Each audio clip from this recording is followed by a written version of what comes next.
नमस्कार, hot topic में आपका स्वागत है। मैं हूं अखिलेश शर्मा। आज वित्तीय वर्ष का पहला दिन है, लेकिन महंगाई की मार आम जनता पर लगातार जारी है। जहां आज कमर्शियल गैस सिलेंडर की कीमत 250 रुपये प्रति सिलेंडर बढ़ा दी गई, वहीं टोल टैक्स पर भी इजाफा हो गया है। हवाई जहाज़ों में जो इस्तेमाल होता है ईंधन, उस पर भी टैक्स बढ़ा दिया गया है, उसकी कीमत भी बढ़ गई है। इसके साथ साथ पिछले बजट में जो घोषणा की गई थी कि प्रोविडेंट फंड में अगर आप 2.5 लाख रुपए से अधिक जमा करते हैं तो उस पर मिलने वाले ब्याज पर टैक्स देना पड़ेगा, वो भी नियम भी आज से लागू हो गया है। तो एक तरफ पेट्रोल डीजल की कीमत, जिनमें आज राहत इस हिसाब से मिली कि आज उनमें बढ़ोतरी नहीं की गई, लेकिन गैस के दाम बढ़ा दिए गए, हवाई जहाज के ईंधन के दाम बढ़ा दिए गए और इसी तरह से टोल टैक्स बढ़ा दिया गया है। तो आम जनता पर नए वित्तीय वर्ष के पहले दिन भी महंगाई की मार बदस्तूर जारी है। प्रोविडेंट फंड में अगर आप 2.5 लाख से ज्यादा रकम जमा करेंगे तो उस पर आपको मिलने वाले ब्याज पर नए वित्तीय साल में टैक्स लगेगा। इनकम टैक्स विभाग के मुताबिक 1 अप्रैल 2022 से मौजूदा पीएफ अकाउंट 2 भागों में बांट दिया जाएगा। 2.5 लाख की सीमा प्राइवेट सेक्टर के कर्मचारियों के लिए है, जबकि सरकारी कर्मचारियों के लिए ये सीमा 5 लाख तक होगी। सरकार का तर्क है कि पैसे वाले लोग टैक्स बचाने के लिए काफी पैसा प्रोविडेंट फंड में जमा करने लगे हैं। मुझे ऐसा लगता है कि कहीं ना कहीं जो टैक्स एडमिनिस्ट्रेशन है उनके माइंड में ये सोच आई कि जो सैलरी, जिनको हाई सैलरी वाले हैं और उनका अगर मैं ये अमाउंट 12.33% माने तो उनके केस में ये कंट्रीब्यूशन बहुत ज़्यादा हो जाता है। पीएफ का जो पैसा, उस पर इंटरेस्ट पे टैक्स लेना थोड़ा सा लगता है मुश्किल काम है, क्योंकि इवन अदरवाइज टैक्स पेयर के पास कोई सोशल सिक्योरिटी स्कीम नहीं है। पिछले ही महीने ईपीएफओ की सेंट्रल बोर्ड ऑफ ट्रस्टीज ने पीएफ पर इंटरेस्ट रेट को 8.5% से घटाकर 8.1% करने का फैसला किया था। ऐसे वक्त पर जब ईपीएफ के खाता धारकों को ये उम्मीद थी कि अर्थव्यवस्था दोबारा पटरी पर लौट रही है और ऐसे में central board of trustees PF पर इंटरेस्ट रेट में बढ़ोतरी का फैसला करेंगे। उधर महंगाई बढ़ती जा रही है। शुक्रवार को कमर्शियल सिलेंडर 250 रुपए प्रति सिलेंडर महंगा हो गया। करीब 800 दवाइयां भी 1 अप्रैल से महंगी हो गई हैं। विपक्षी दलों ने राज्यसभा में कीमतों में बढ़ोतरी के फैसले को वापस लेने की मांग की। सब पेट्रोल महंगा, डीजल महंगा, खाना बनाना महंगा, खाना खाना महंगा, अब दवाई भी हुई महंगी। महंगाई के दर्द की दवाई भी अब है जरूरी। The wholesale price of drugs of more than 800 items which are essential for our survival is being increased by 11%. And I would urge upon the government to withdraw this steep hike. Thank you. जाहिर है, बढ़ती महंगाई के मसले पर सरकार सवालों से घिरती जा रही है। दिल्ली से हिमांशु शेखर, एनडीटीवी इंडिया। अब बात करते हैं कर्नाटक की, जहां पर सांप्रदायिक विभाजन को लेकर लगातार सवाल उठाए जा रहे हैं। हाल ही में बायोकॉन की संस्थापक किरण मजूमदार शॉ की ओर से भी सांप्रदायिक विभाजन को लेकर चिंता व्यक्त की गई थी। अब ताज़ा मामला शिमोगा जिले से आया है, जहां पर झटका मीट न मिलने पर होटल वाले के साथ मारपीट की गई। इस मामले में 5 लोगों को गिरफ्तार कर लिया गया है।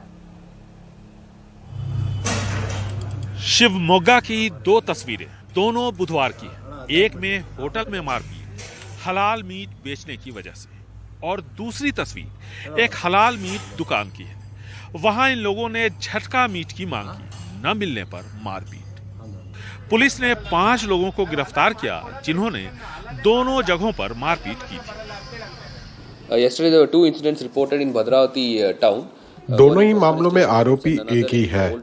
सभी 5 आरोपियों को गिरफ्तार कर लिया गया है, जिनके नाम है वडिवेलु, सवाई सिंह, श्रीकांत, कृष्णा और गुनकर। The meat was not given and the shop was being shut down. Shivamogga में मारपीट तो नेलमंगला में भी हलाल मीट को लेकर बवाल मचा, और चिकमंगलुरु में हलाल मीट के खिलाफ दक्षिणपंथी संगठनों ने पर्ची बांटी। कर्नाटक में बढ़ती सांप्रदायिकता पर चर्चा संसद में भी हुई। आप देख रहे हैं आजकल कर्नाटक के अंदर क्या चल रहा है कि वहां पर भी रोज यही हो रहा है कि आप जो है, आप कोई दुकान एक पर्टिकुलर रिलीजन के लोगों पे पाबंदी लगाई जा रही है कि आप जो है उस प्रीमिसेस के अंदर अपनी दुकान नहीं लगाएंगे, आप सामान नहीं खरीदेंगे। ये देश के लिए, सभापति आई एम कंक्लूडिंग जस्ट, ये देश के लिए बहुत खतरनाक है। माननीय गृह मंत्री जी, मैं आपके इंटरवेंशन चाहूंगा इस पे, क्योंकि अगर हम यहाँ ये करते हैं इसका इफेक्ट बहुत दूरगामी होता है। संसद में चर्चा से पहले किरण मजूमदार शॉ ने भी कर्नाटक में बढ़ती सांप्रदायिकता पर ट्वीट कर चिंता जताई थी। उन्होंने इसे आईटी-बीटी के क्षेत्र में कर्नाटक की पहचान के लिए खतरनाक बताया था। इसके बाद राज्य के मुख्यमंत्री बसवराज बोम्मई ने शांति की अपील की।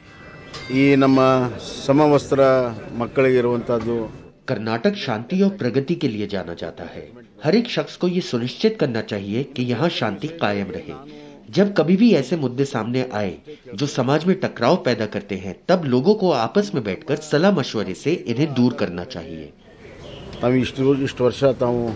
कर्नाटक की ही तरह राज्य के मुख्यमंत्री बसवराज बोम्मई भी बहुत ही मुश्किल दौर से गुजर रहे हैं। एक तरफ उनके पिता और राज्य के पूर्व मुख्यमंत्री एस.आर. बोम्मई की धर्मनिरपेक्ष विरासत है, तो वहीं दूसरी तरफ बसवराज बोम्मई के मुख्यमंत्री रहते हुए इस राज्य का सामाजिक ताना बाना बिखरता हुआ नजर आ रहा है। धार्मिक उन्माद अपने चरम पे है। ऐसे में मुख्यमंत्री बसवराज बोम्मई को अब अपनी राह चुननी है। बेंगलुरु से कैमरामैन कुमार के साथ निहाल खिदवई, एनडीटीवी इंडिया। अब बात करते हैं उत्तर प्रदेश की, जहां पर हाल ही के विधानसभा चुनाव में बीजेपी ने कानून व्यवस्था को एक बड़ा मुद्दा बनाया था। इस मोर्चे पर अपनी उपलब्धि को जनता के सामने रखा था और चुनाव में जीत के बाद इस पर जनता की मुहर बताया था। लेकिन इसके बाद लगातार हिंसा के या कहें कि अपराध के कई मामले सामने आए, जिसके बाद मुख्यमंत्री योगी आदित्यनाथ ने त्वरित कार्रवाई करते हुए सोनभद्र के डीएम और गाजियाबाद के एसएसपी पवन कुमार को सस्पेंड कर दिया था। लेकिन चर्चा गाजियाबाद के एसएसपी पवन कुमार को लेकर हो रही है। यह आरोप लगाया जा रहा है कि उनकी आरएसएस बीजेपी के कुछ नेताओं के साथ पटरी नहीं बैठी, जिसकी सजा उन्हें भुगतनी पड़ी है। आखिर पूरा मामला क्या है, हमारे सहयोगी रवीश रंजन शुक्ला की रिपोर्ट।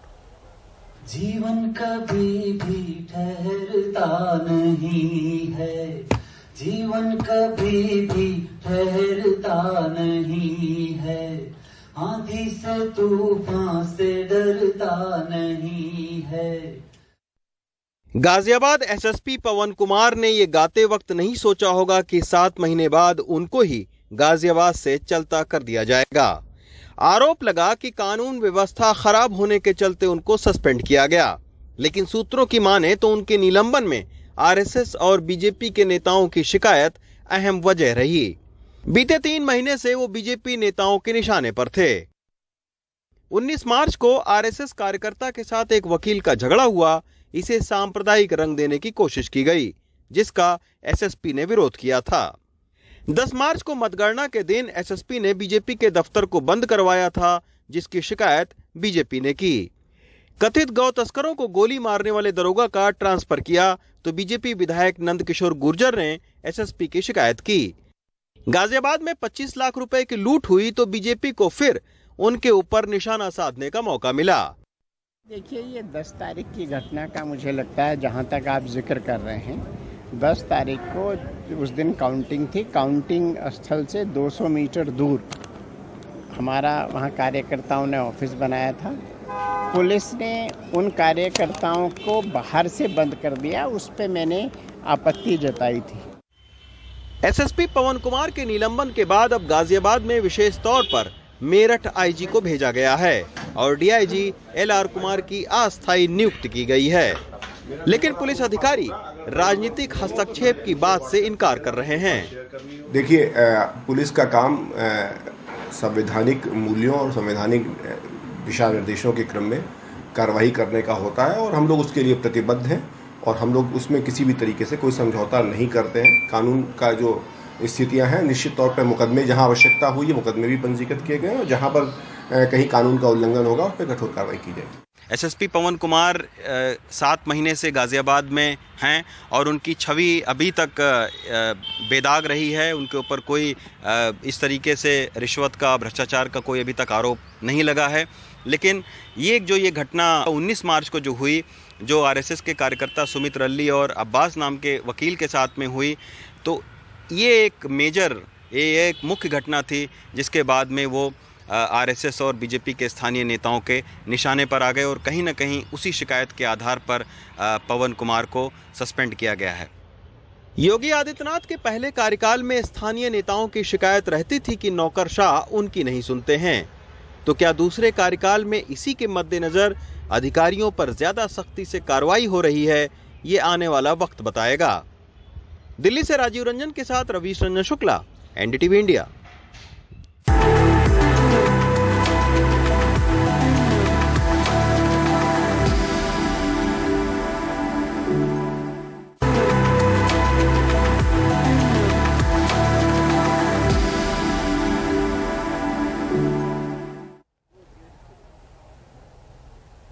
हॉट टॉपिक में अब बात करते हैं यूक्रेन पर रूस के हमले की। रूस के विदेश मंत्री सर्गेई लावरोव इन दिनों दिल्ली यात्रा पर हैं और उन्होंने आज प्रधानमंत्री नरेंद्र मोदी से मुलाकात की है। इस मुलाकात में लावरोव ने पीएम मोदी को युद्ध के हालात की ताज़ा जानकारी दी है और पीएम मोदी ने कहा है कि भारत शांति की दिशा में हर प्रयास और योगदान करने के लिए तैयार है। रूसी विदेश मंत्री सर्गेई लावरोव प्रधानमंत्री मोदी से मिलने पहुंचे। हाल के दिनों में वो अकेले राजनयिक हैं जिनसे प्रधानमंत्री ने मुलाकात की। इससे समझा जा सकता है कि उनका दौरा कितना अहम है। इसके पहले लावरोव ने साफ किया कि दोनों देशों के हित साझा हैं और यूक्रेन से युद्ध खत्म करने को लेकर भारत के पास कोई सकारात्मक पहल है तो इसका स्वागत है।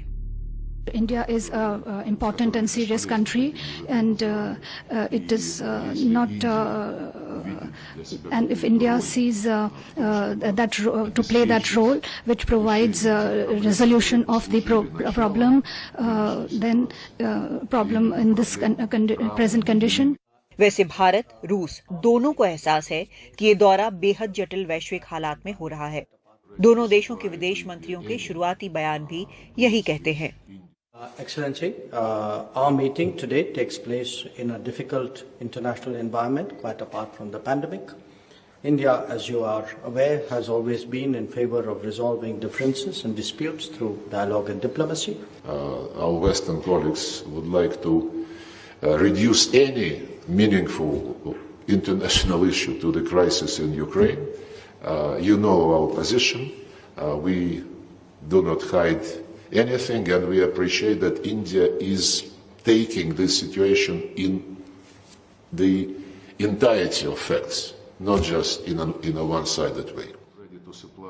महज इत्तेफाक नहीं है कि रूसी विदेश मंत्री के इस दौरे से पहले भारत आए अमेरिका के डिप्टी एनएसए दलीप सिंह ने भारत को एक तरह से चेतावनी दे डाली। कहा कि रूस अब चीन का जूनियर पार्टनर है। क्या भारत समझता है कि अगर चीन एलएसी का उल्लंघन करता है तो रूस उसकी मदद के लिए आएगा? भारत समेत कोई भी देश जो रूस की करेंसी में उसके साथ व्यापार करेगा उसे नतीजे भुगतने होंगे। इस माहौल में लावरोव के दौरे और प्रधानमंत्री की उनसे मुलाकात से साफ है कि भारत अंतर्राष्ट्रीय कूटनीति में सतर्क और संतुलित लेकिन साफ नजरिया लेकर चल रहा है। वो अपने हितों से फैसला करेगा जो फिलहाल रूस के साथ होने में है। दिल्ली से कादम्बिनी शर्मा, एनडीटीवी इंडिया।